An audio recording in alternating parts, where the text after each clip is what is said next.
What is up, Ravens flock? Huge shout out for your support for the 410 Sports Talk. James and Glenn are the best in the business.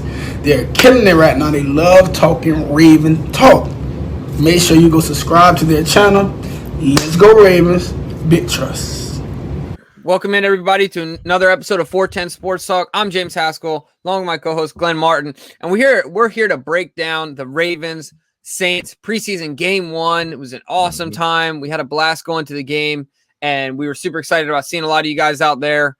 But today we're going to talk about the good, the bad, the ugly, all of it in between. So let's get right into it. But before we do, we are one sub away, Glenn, from the big 5K, ladies and gentlemen. So if you're watching the show and you're unsubscribed, look, take a second. Favor. Yeah, hit the button. Just hit it. Appreciate it. Just listen to Lamar Jackson. He said it at the intro. Subscribe to their channel. You heard him. So go ahead and do it. But let's get into it, Glenn. Where do you want to start? As far as the breakdown of this game. Yeah, so I want to start with some good, and that good is in the inside linebacker room. There's a couple guys here who just absolutely jumped off the board. I'll start with the number one guy, the first overall pick a couple years back, Patrick Queen. Man, he looked fast. He looked explosive. He looked instinctual. This guy, that two-play stretch, Jimbo, where he sniffed out the screen and erased the running back, and then followed that up with a sack on the quarterback where he just looked like an absolute missile coming in the background. He finishes the game with 4 solo tackles, a sack, 2 tackles for loss, and then that QB hit. Jeez. The guy just looked the part, man. He looked like he's ready to make that big leap that a lot of people were expecting him to make going into his second year and his first year with a true offseason, including preseason. And, man, Patrick Queen looked good, Jimbo. Absolutely, man. I tell you, there was no hesitancy in his movements. Like you said, you really saw his speed even more. I don't think that it's just that he's gotten faster. I'm sure he's been lifting and working hard, working on explosion, but it's also because I think he's much more comfortable in the defense. He's much more comfortable in what he needs to do, his assignments. And like you said, he's more knowledgeable in sniffing things out. So he's able to move quicker. And I think that was very noticeable. Look, it's no easy task to sack a guy like Taysom Hill. He's one of the, I feel pretty confident saying he's one of the fastest quarterbacks in the NFL. He's absolutely one of the strongest. So, that, and like you said, it wasn't a situation where Taysom had no place to go. He was swarmed by one guy and seemed to be left off guard by the speed of Patrick Queen. So that was impressive. But I want to stay right there and stay with some positive here as well. And that's his running mate, drafted 2 rounds after him, Malik Harrison. Now, one thing I will say, Glenn, it was funny because as soon as he made those, back to PQ real quick, as soon as he made those 2 plays, you looked over and you were like, I'm pretty sure people are going to have to wait on Malik Harrison taking over for Patrick Queen, which is certainly the case. I know there's a lot of Malik Harrison fans that watch the show, but Malik also put on a show last night. First of all, he was laying the wood from the first defensive play of the game. And then in that same drive, did he get the credit for that forced fumble? He was definitely a big part of that. Yeah, we thought initially it was him. He didn't ultimately get the credit, but he certainly played a part in knocking that out. Yeah, because he was the first one in and made the hit, and I think he's the one that knocked the ball loose. And then I think it was 96 came through and poked it out. But Malik Harrison had some big plays tonight or last night. He flashed. I'm excited to see what he can do. What was your take on Malik? I thought he looked incredible. He looked fast. He looked physical. He looked huge out there. Yeah.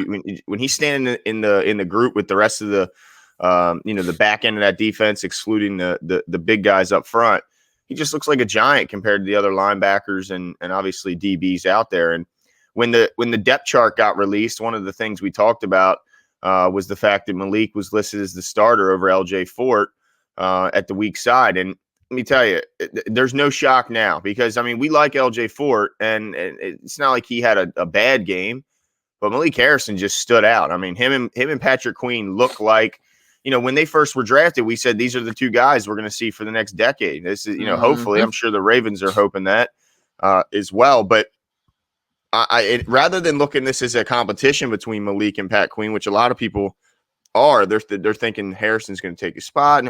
No, I look at this as them building the chemistry to play together. I mean, this is a fast, physical, young linebacking core that could, we've seen a bunch of guys in the past. Usually it was Ray and then whoever else, and he always had, the Ravens did a good job always finding that running mate to go with him, whether it was Bart Scott or Zachary Orr or, a bunch of guys, if you look back in history.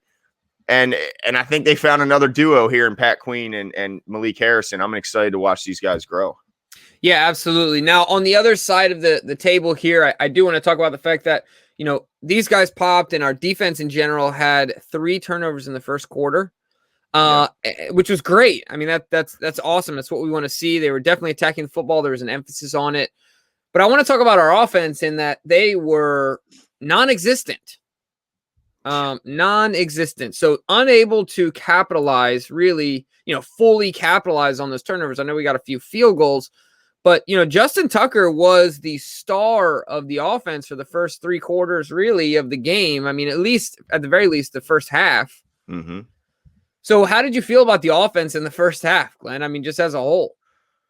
Yeah, it was pretty tough to watch. I had to kind of peek through my fingers in that first quarter. Start consoling yourself. Yeah, it was pretty rough. Now, I mean, I'll say this. So Trace McSorley did not look. He looked a bit deer in headlights to me out there, and just didn't.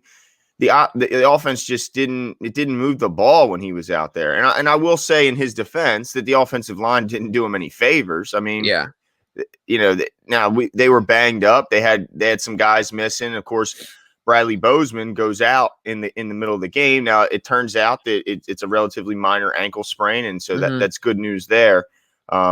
But man, I mean, he was under some pretty constant pressure, and he was unable to avoid that pressure a lot of times, or certainly to avoid it and turn it into a positive play. So he only got sacked 1 time, but. He didn't look that elusive, Trace McSorley. Now it comes out later after the game. John Harbaugh says that McSorley was dealing with some back spasms that limited his mobility. But it just didn't seem like he was able to get into any kind of a rhythm, constantly being harassed. And even when he did have a clean pocket, he just didn't. I mean, it turns out 11 of 18 doesn't sound horrendous. I mean, it's definitely not where you want to be, but it just didn't look good when Trace was out there. Yeah, I'm with you 100%. It was, and I started thinking about it, and I thought, man, the offense looked much more calm and collected when Tyler Huntley came out. At the same time, like you said, I mean, to defend Trace, and I'm a Tyler Huntley guy, you know that, but to defend Trace, he was going up against the ones. Mm-hmm. And I mean, we had a decent amount of our ones in there, but obviously we didn't have, however many of our receivers that sat out. And then on top of that, our offensive line is banged up, like you said. None of our one. Well, that's not true. I think JK did get some run. Yeah, and that also kind of backs up McSorley a little bit because JK was 5 carries for 8 yards, so that offensive line wasn't doing anyone any favors. Yeah, I mean there was just no push, right? Yep. And that's a little concerning because think about it. They had Villanueva in there. They had Bozeman in there. They had Powers in there. Mm-hmm. I mean, obviously Stanley's not in there. Cleveland, I didn't see. Who else am I missing? Zeitler wasn't in there. But those 3, I didn't see much. Yeah. So where are you at? Is it time to sound the alarm for the offensive line? I'm not quite there yet, but it's. I mean, we did a video, I think, talking about this, and there's certainly growing concern around the offensive line. It's still optimistic because of the friendly offense that the Ravens run here tends to make offensive linemen look better, even if they're not playing at the top of their game. But man, I mean, they got it. The hope I have is the fact that when Lamar's back there, you just have to rush him differently than you do when Trace is in there, especially a hobbled Trace with his back spasms. I think that's still going to help a lot, and obviously. Getting Ronnie Stanley an All-Pro and Zeitler a multi-time Pro Bowler is certainly going to help as well. And then I think Ben Cleveland is an upgrade already when healthy over Ben Powers. That's just my opinion on it because he's just physically so much more gifted. But It still remains to be seen, but there is some growing concern.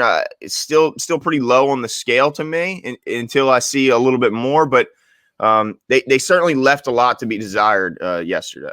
Yeah, I'm sure Trace wasn't too happy. No, he couldn't have been, because he's like, look, I want to compete for this job, but when I can't have a few seconds to scan the field. I mean, what am I supposed to do here? Yeah, absolutely. But what I want to do here is we'll stay the offense real quick, and I want to move to the receivers. I mean, I saw Duvernay make some plays. Mm-hmm. I saw James Roche get some targets. I think he had a tough catch, if I'm not mistaken. And then we saw a lot of guys get opportunities. We saw Tylan Wallace flash. Some of the throws, of course, were off, but overall, my take on the young guys, because of course Hollywood's not there, who's also a young guy, and Bateman's not. But I guess what I'm trying to say is the later round picks / young guys that are lower in the depth chart. I was happy with their showing for the first preseason game. I was happy with what they did. I was happy with Tylan Wallace, and I was happy with Devin Duvernay. Just that short little I don't even know what you call that, where Trace gets the ball and he on the jet sweep type situation, he just taps it to Devin Duvernay. He still squeaked out, I think, like 4 or 5 yards out. And there was really nothing there. It's just a simple example of him being a good runner of the football. So overall, my feelings were positive towards the young guys as far as the wide receivers go. What about you?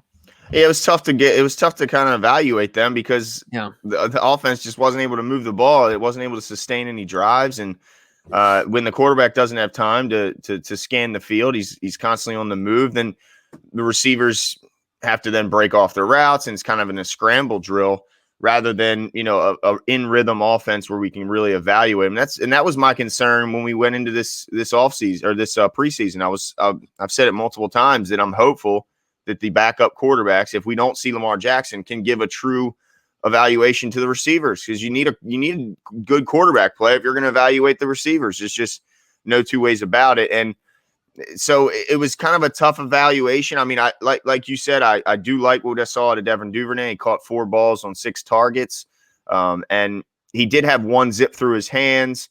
I think you remember, Jimmy, where he was hit, but it was 3rd down and I think 10. And even if he caught it, he would have gotten maybe 5 or 7 yards, but still wouldn't have gotten the first down. But would have liked to see him pull that one in. It did have. Yep. It came in hot, but I mean, look, you're paid to catch a ball, so I mean, you certainly, no matter how fast it comes in, you expect him to grab it and come down with it, at least get him a few yards closer for punting reasons, I guess, because he certainly wouldn't have gotten the first down. But I would have liked to see, there was a couple shots that I would have liked to see more of an opportunity for guys to make a play. Trace McSorley had back-to-back shots in the left corner of the end zone, one to Tylan Wallace and one to James Prochet, and both were overthrown. I mean, there was a lot of people arguing that Tylan got interfered with, but I don't think it mattered, because I think the ball was thrown over his head. You got to give your guys an opportunity. I hate when I see quarterbacks throwing the ball out of bounds. You give no chance. I mean, throw it in play. This is preseason. It does not count. Throw the ball up and let's see a guy make a play. I mean, too often I saw balls zipping over heads going out of bounds. No one's catching a ball that's 5-7 yards out of bounds. You just can't do it. So get the ball to where your guy can go up and make a play, or at least let's see him try to go up and make a play. You throw it out of bounds, he's got no chance. Mm-hmm. Yeah, I agree with you 100%. But staying on Tylan Wallace, he did flash while the play was ruled out of bounds. That's on, who was that? That was Tyler. Yeah. Yeah, that was Tyler who scrambled out and threw it down the sideline on the right side to Tylan Wallace. And I tell you what, at the very least, he caught it. Yeah, almost got him in. Yep. He came really close. If the ball, I think he did everything he could within his physical limits.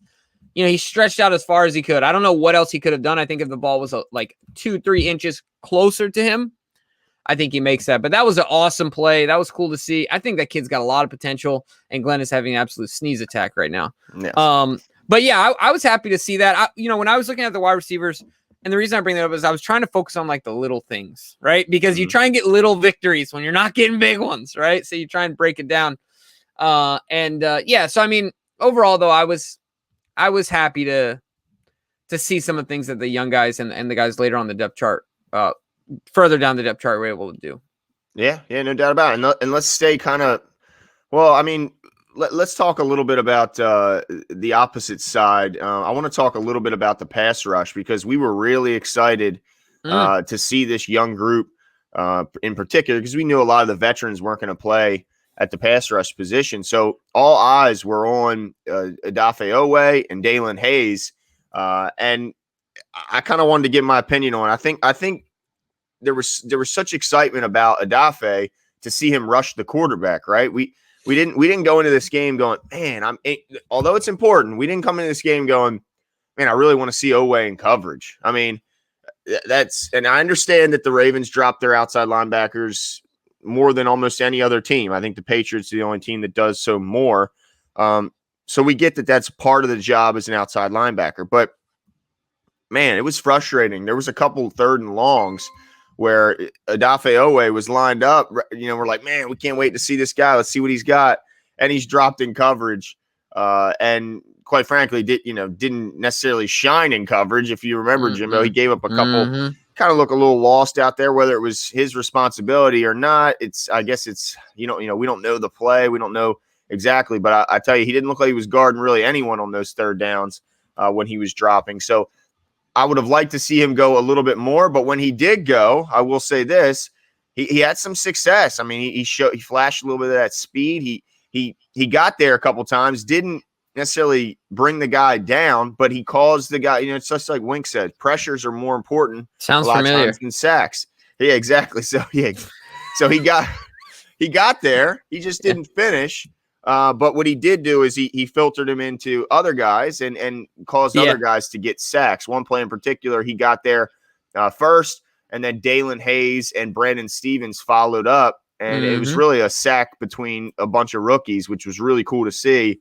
But yeah, what did you see out of those outside linebackers? Yeah, so staying on Odafe real quick, I was most encouraged. I liked seeing the speed and the pressure and things like that, but there was a play where he sealed the edge. I mean, really simple play, but he sealed the edge. Won his battle against the blocker in front of him, and tackled the running back.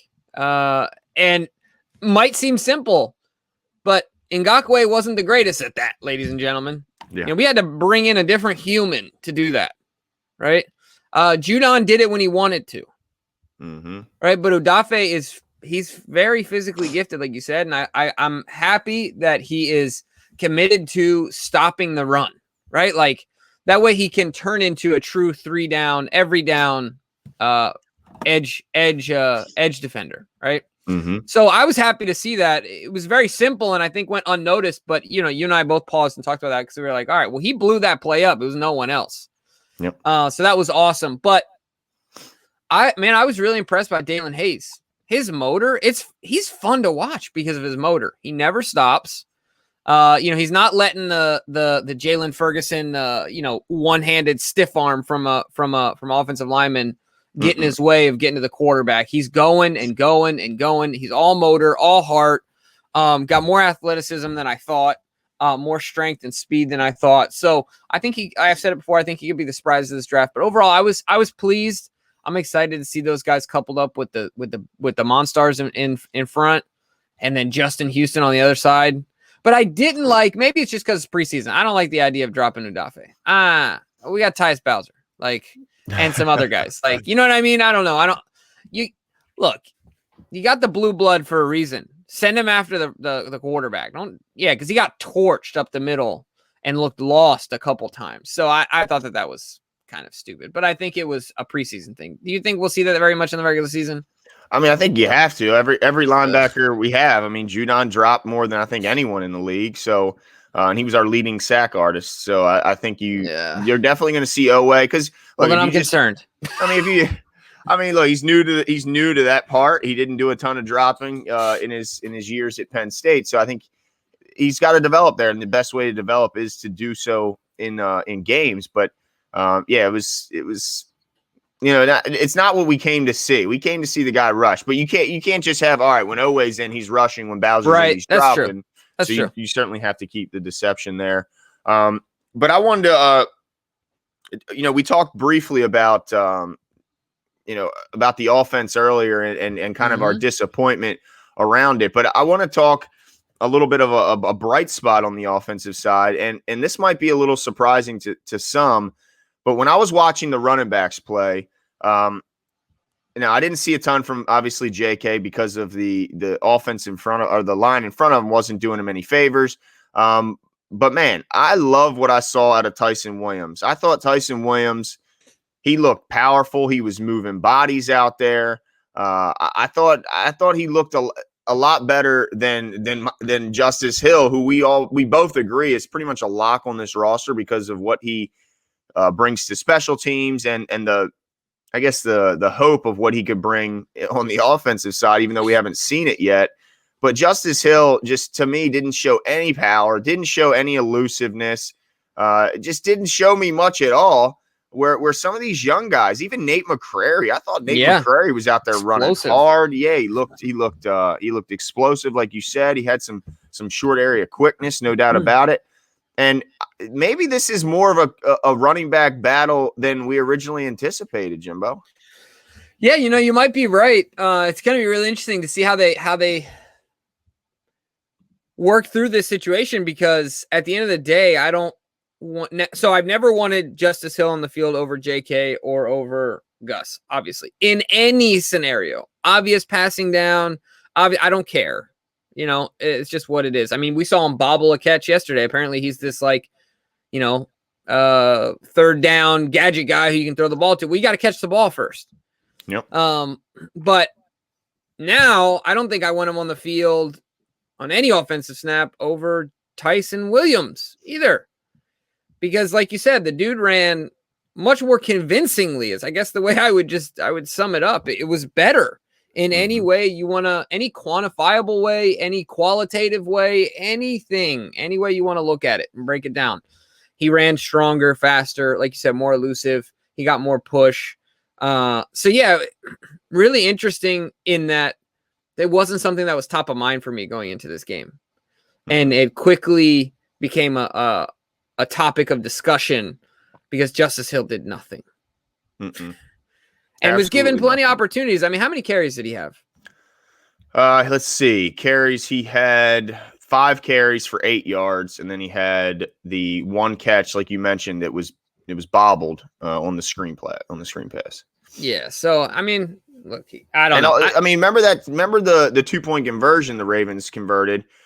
Tyson Williams pushed it over. I mean, him, and of course with the help of Tristan Colon, which, by the way, I think we have to start calling him Colon instead of Colon Castillo, because he's dropped the Castillo for whatever reason. So he's going to be Tristan familial Colon. Issues. Who knows what the situation was? So I'm going to go with Colon from now on and drop the Castillo like he did. But yeah, I don't think there's any way Justice Hill scores on that play. Tyson pushed his way in, of course, like I said, with the help of Cologne. Yeah, Cologne, or he put the cologne on him. You know what I'm saying?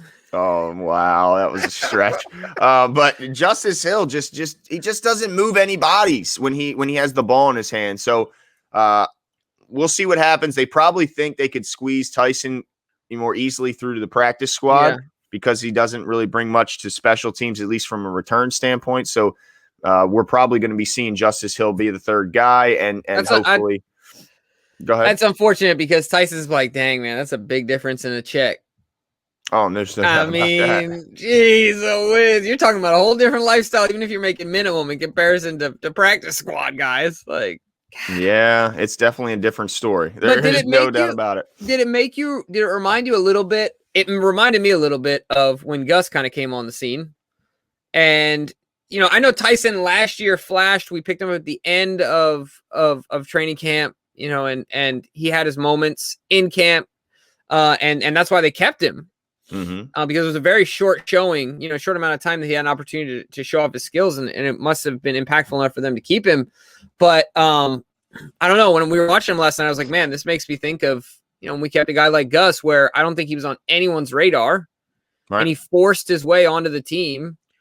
Gus started on the practice squad, if I'm not mistaken, but then, preseason, we didn't even know who this guy was. And then, we watch him, he's in the practice squad, and then obviously he took off with Lamar. But I don't know. It kind of made me reminisce. This could be another similar situation. Yeah, absolutely. No doubt about that. Not saying he'll be as historic as Gus, because the dude is just historic statistically, but you know what I mean? Yeah, absolutely. There's not too many like Gus and the way he runs, the physicality he brings. But I want to talk about the other side, the back end of the defense, because there was some stars out there, Jimbo. I mean, absolute studs. First of which I want to start with our guy Geno Stone. They bring him back after he was claimed off waivers last year by the Texans.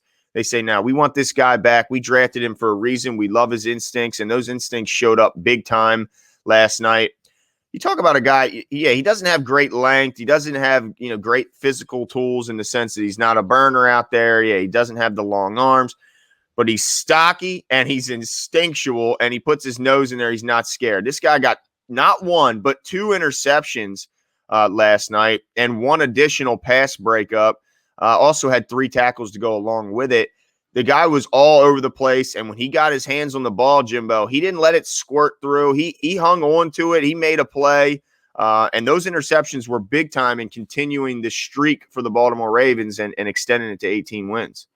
Yeah, man, it was definitely impressive because, like you said, not 1, but he got 2.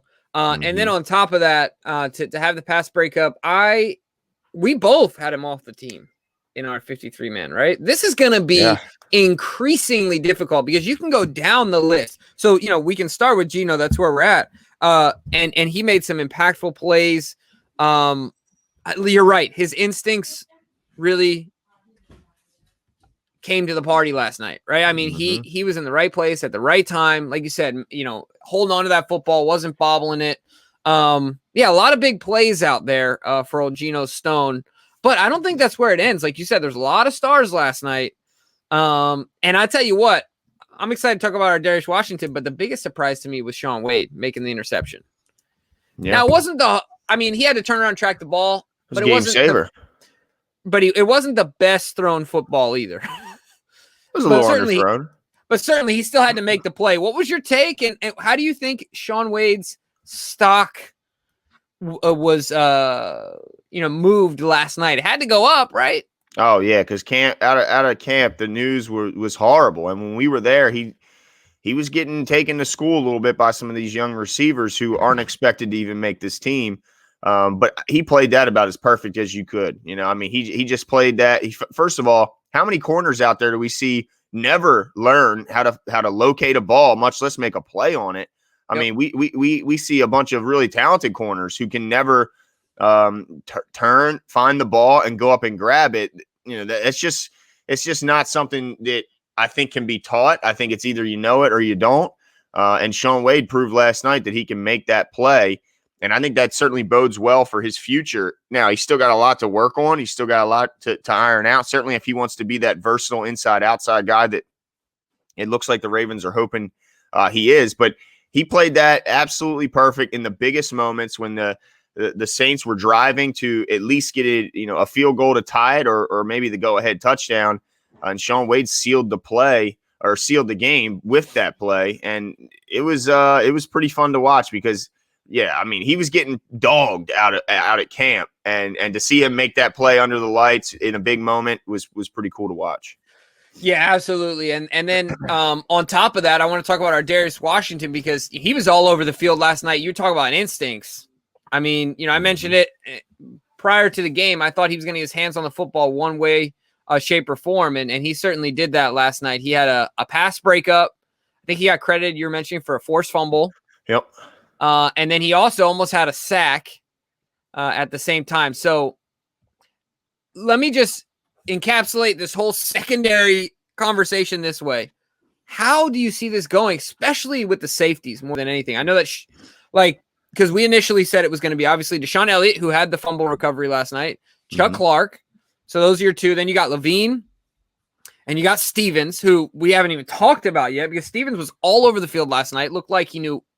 He didn't look confused to me. He didn't look slow to me. He looked powerful. He looked fast. He looked athletic, off the charts. Yep. But anyway, so you got those 4, right? All safeties, and then you still got our Darius. You still got Geno Stone. How many safeties are they going to? I mean, how many can they let go? Right? Like, how many are they going to end up with? What's your take? Yeah, I mean, I don't know how they make the call here because you're right. Brandon Stevens was everywhere. I mean, he's a draft pick, 3rd rounder at that, so he's not going anywhere. Yeah. but he looked the part. I mean, the athleticism, the physicality. This guy was always up around the line of scrimmage, getting his nose in there, getting his hands dirty. He had the half a sack, like I mentioned earlier, where it was the rookies all meeting on the ball carrier. Led our team in tackles with 7. I mean, he was just everywhere. And I loved the fearlessness that he plays with. He's not overwhelmed by this being his first professional game, whether it's preseason or not. It's still obviously an important game, and he showed up in a big way. I think really kind of putting at ease a little bit of the concerns with why would they take this guy so high? Well, you can see why. I mean, the guy, imagine this is him in 2 years, as his second year as a defensive player. I mean, that's just insane to think about the type of growth we could see. We're not even close. We're not even scratching the surface on what kind of player Brandon Stevens could turn into. And that is really, really exciting. So he's not going anywhere. And then, like you mentioned, Ardarius Washington, impressive out there. I mean, he nearly intercepted that ball, made a great break on it, got his hands on it. It would have been an incredible catch to make it. So I'm not like, oh, I wish he'd have hung on to it. That would have been a really, really tough catch. It's not like it was a bad, drop or anything like that. But yeah, got his helmet on a football, knocked a ball out. And then, Levine's not going anywhere, right? I mean, Clark, Elliott, they're obviously not going anywhere. So how many are they going to keep? Are they going to go back to, I think a couple years ago, they kept 12 DBs. This could be another year when they do so. But also complicating that situation from the DB standpoint, I thought Chris Westry, I was reading That's another one. Yeah, I was reading some people on Facebook saying he looked bad out there.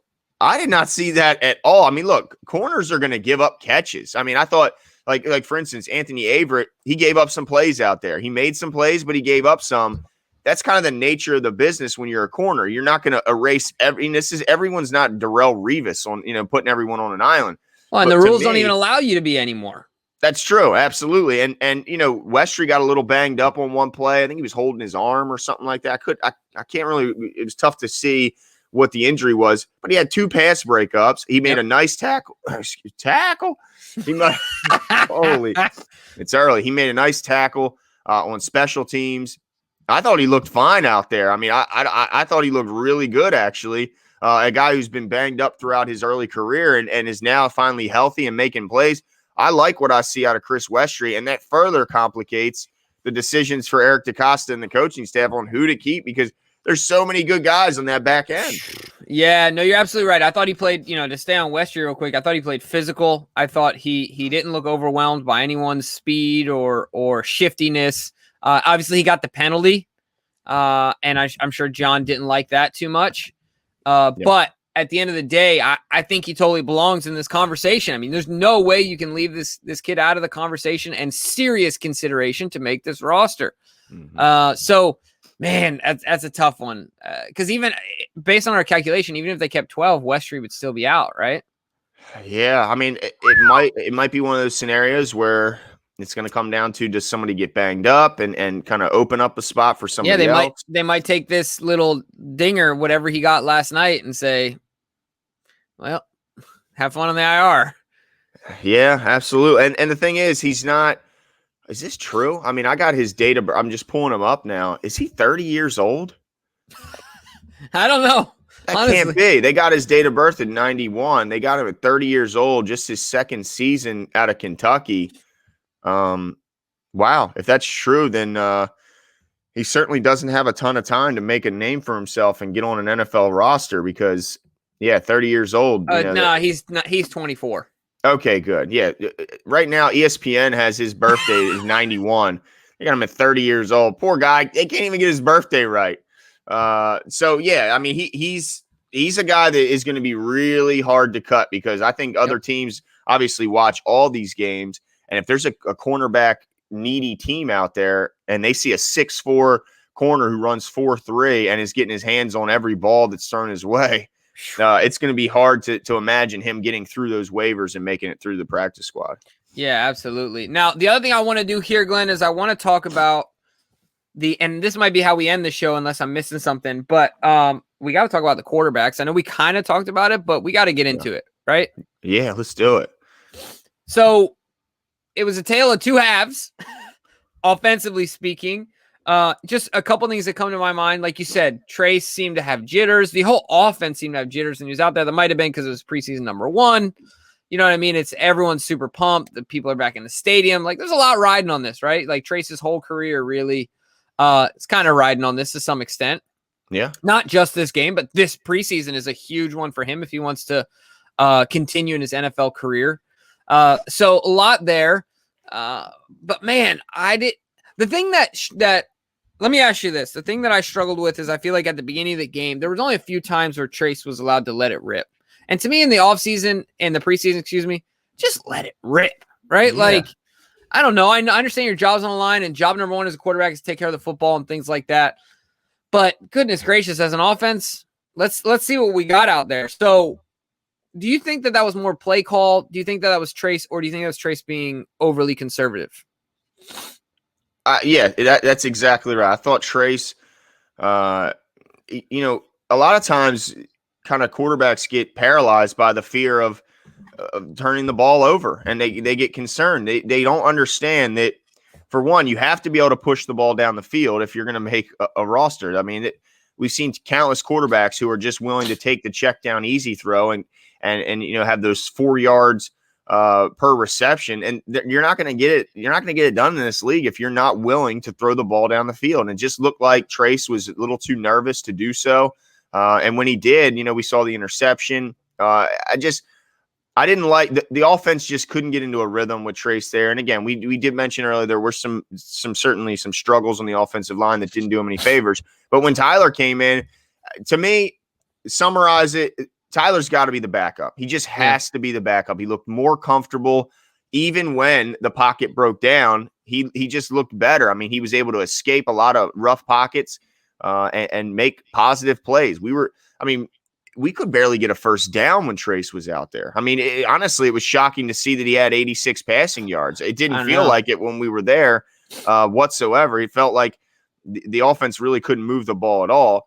And then even his rushing totals were a bit skewed because he had 4 carries for 25 yards, but that 22-yard scamper, that was the vast majority of those yards, was right before half. And really the Saints were just protecting and making sure there wasn't any deep throws, and he kind of had an easy run over there. So I'm just not liking what I'm seeing out of Trace. He might be one of those guys that just looks better in practice than he does in games.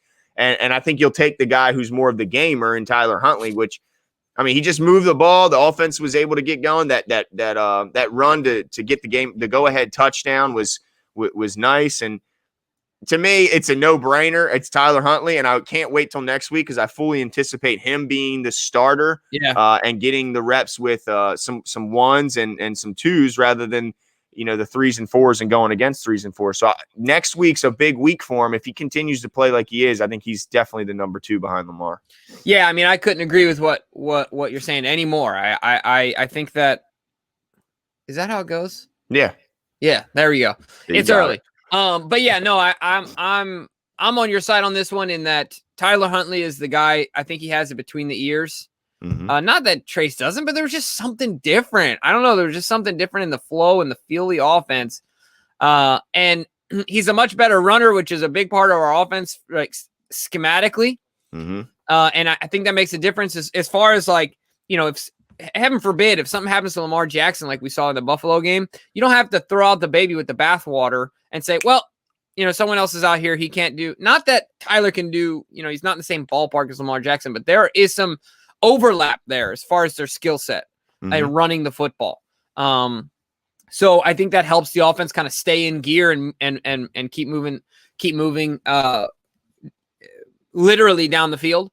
But yeah, I'm with you. He seemed like he was more willing to take shots too. I mean, that shot down to Thailand, and there's a few other ones that were relatively contested. Happy to see it. Want to see more of it. So like you said, this is a big week for him. Next week's going to be a huge week for him. So that'll be a lot of fun to see for sure.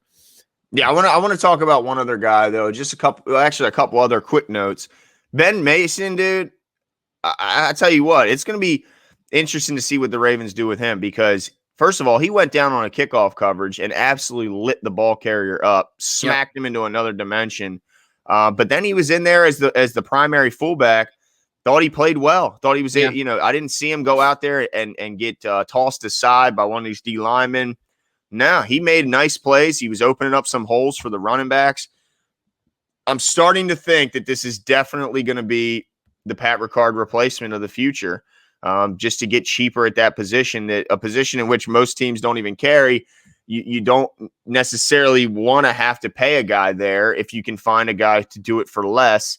And when you also see that he brings, what he brings, it looks like, to the kickoff coverage, man, I'm starting to get concerned for Project Pat's job security going forward. Think he's good this year because Ben is, a young guy, but man, he looks like he could be our fullback of the future.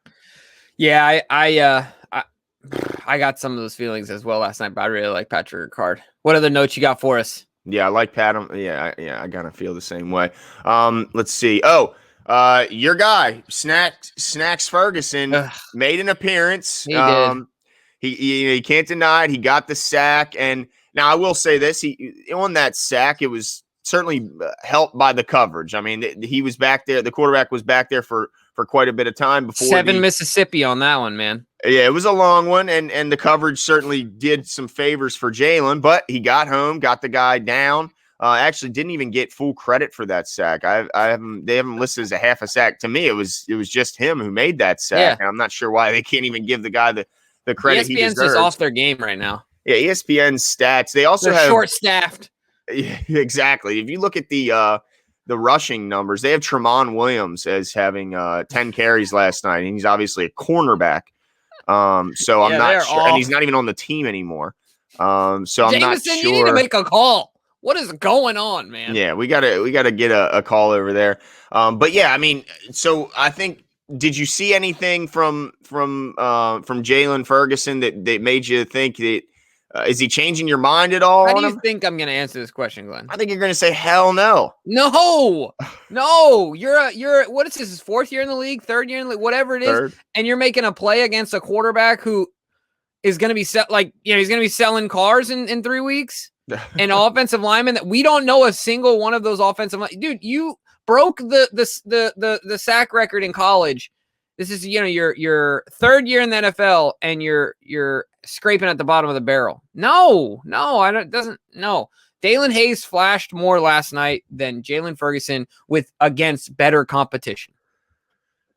Yeah, it's hard to argue that. Yeah, absolutely. Okay. And I didn't see any of the motor that Dalen showed. I didn't see it. So, and that's the biggest thing for me about him, about Ferguson. I don't see the want, the will, which is, to me, football is great because you can be good based on your will. Physical talent can take you places, but there are players that we've seen that don't fit the bill from a physical standpoint. They're not traditional, but their will and their want to and their intelligence get them places. And I don't see any of that from Jalen, who's got all of the physical traits that you want. Oh, certainly could do more with what he's got, no doubt about it. But last thing I want to talk about, I just want to ask your opinion on. You've been kind of championing the Josh Oliver on this roster. Yeah. Played a ton last night. Saw him in the first quarter. Saw him in the fourth quarter. Mm-hmm. Saw him make some catches. What was your takes out of our first sights of Josh Oliver under the lights? Yeah, I mean, part of it, he made some catches. He looked athletic. Didn't have a ton of opportunity to be in space. But, yeah, I think he's on this team, Glenn. I don't think there's any way he's off this team. I saw him way more than Tomlinson. Mm-hmm. And like you said, saw him 1st through 4th. He was playing the Mark Andrews role in this lineup. Right? Not that again, not he's Mark Andrews, but he was playing that role. So I think he's on this team. I don't think there's any way they cut him. I think he's safe. Yep, I agree. I think Nick Boyle's injury certainly gives him some more opportunity, but so far has not disappointed. Let's see, he had 4 catches for 22 yards on 6 targets. I thought he looked good out there. Looked the best of all the tight ends. Yeah. And I think right now he's on track to make this team, which costs the Ravens a 7th rounder they'll be happy to give up. Yep. If he does so make this team. So in summary, the defense looks pretty darn good. Certainly that first team was swarming, causing turnover after turnover. First team offense, however, wasn't able to take advantage of those turnovers and turn them into points. So a little disappointing there, but definitely saw some bright spots defensively from the back end of that defense. Saw a bunch of DBs showing out and some outside linebackers that we were The young guys that we were excited to see didn't disappoint as of yet. Right now, it looks like Tyler Huntley's still the leader in the clubhouse to be that number 2 behind Lamar Jackson. And also, just a quick note, the Ravens might be able to fleece another team. The backup kicker, Jake Verity, went 2 for 2, including a 53-yard field goal. Watch out now. There might be, because look, there's still a bunch of teams that just can't find a kicker, and Justin Tucker made that 56-yarder look easy. So obviously his job is safe. But Verity could be another guy they flip for a late-round pick and fleece another team like they did a few years back with the Vikings and what was his name? Punter slash kicker. Vedvik. Yes, exactly. Who ended up flaming out in a big, big way and giving them absolutely nothing. So be on the lookout for another EDC fleecing, hopefully.